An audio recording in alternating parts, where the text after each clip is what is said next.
എന്താണ് നിങ്ങൾക്ക് തോന്നുന്നത് അത് സ്പ്രെഡ് ചെയ്യുക, അല്ലാണ്ട് വേറൊരു ഹെയ്റ്റ് സ്പ്രെഡ് ചെയ്തിട്ട്? ഹലോ, അങ്ങനെ മദ്രാസ്കാരൻ കണ്ടു. ഷെയ്ൻ നിഗമും കലയരസനും കൂടെ മുഖ്യ കഥാപാത്രമായിട്ട് അഭിനയിച്ച സിനിമയാണ് മദ്രാസ്കാരൻ. ഒറ്റ വാക്കിൽ പടം എങ്ങനെയെന്ന് വെച്ച് കഴിഞ്ഞാൽ വെറും കൂറപ്പടം. ഇന്നലെയാണ് ഞാൻ കാണാൻ പോയത്. വാലി മോഹൻ ദാസ് എന്ന് പറയുന്ന ഒരു ഡയറക്ടറാണ് ഇത് ഡയറക്റ്റ് ചെയ്തത്. അയാളുടെ സെക്കൻഡ് മൂവിയാണെന്നാണ് എനിക്ക് തോന്നുന്നത്.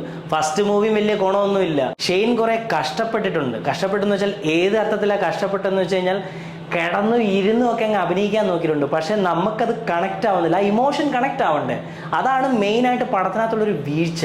ഷെയ്ൻ നിഗത്തിന്റെ ആറാട്ടണ്ണന്റെ ഇന്റർവ്യൂ കണ്ടിട്ടാണ് ഞാൻ ഈ പടം കാണാൻ പോയത് തന്നെ. ആ പടത്തിനകത്ത് സ്റ്റാർട്ടിങ്ങിൽ കൊടുത്ത ഹുക്ക് കൊള്ളായിരുന്നു.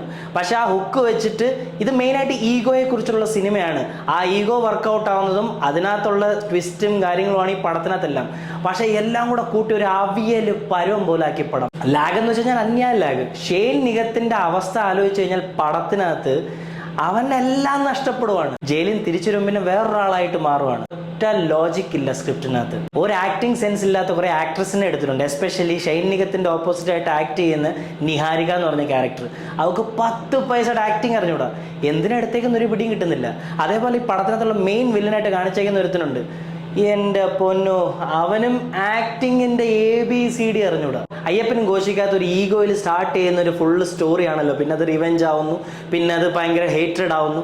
അതേപോലൊരു സെയിം പ്ലോട്ടിൽ പോകുന്ന ഒരു സ്റ്റോറിയാണിത്. ലോജിക്കായിട്ട് ഒന്നും കണക്ട് ചെയ്യാൻ പറ്റത്തില്ല ഈ പടത്തിനകത്ത്. അപ്പൊ ഈ പടത്തിന് ഞാൻ 5-ൽ 1.5 റേറ്റ് ചെയ്യുന്നു. 1.5 റേറ്റ് ചെയ്യുന്നതിന്റെ കാരണം എന്ന് വെച്ചാൽ പടത്തിന്റെ ആ ഒരു മേക്കിംഗ് സ്റ്റൈൽ കൊള്ളായിരുന്നു. പിന്നെ സാമസിന്റെ മ്യൂസിക് അത് നന്നായിട്ടുണ്ടായിരുന്നു. അതല്ലാതെ പടത്തിനകത്തൊരു കോപ്പുമില്ല. അപ്പോൾ അടുത്ത പടത്തിന്റെ റിവ്യൂ ആയിട്ട് വരുന്നവരെ ടേക്ക് കെയർ, ബൈ ബൈ.